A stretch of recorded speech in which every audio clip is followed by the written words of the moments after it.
தேசிய ஜனநாயக கூட்டணியின் தஞ்சை நாடாளுமன்ற தொகுதி பாஜக வேட்பாளர் கருப்பு முருகானந்தம் கூட்டணி கட்சி நிர்வாகிகளுடன் தீவிர பிரச்சாரம் மேற்கொண்டார்.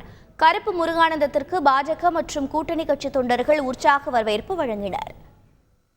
திருவையாறு சுற்றுப்பகுதிகளான செங்கிப்பட்டி, சாணுராப்பட்டி, முத்தாண்டிப்பட்டி, ஆவாரம்பட்டி, பூதலூர், பழைய ஆற்காடு, திருக்காட்டுப்பள்ளி, பூண்டி உள்ளிட்ட பல்வேறு இடங்களில் அவர் பொதுமக்களை சந்தித்து வாக்கு சேகரித்தார்.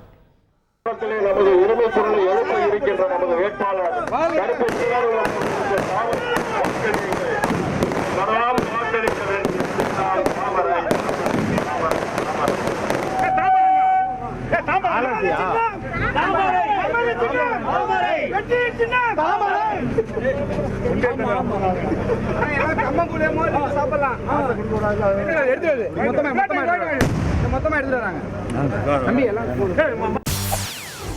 செய்திகளை உடனுக்குடன் தெரிந்து கொள்ள உடனே சப்ஸ்கிரைப் பண்ணுங்க.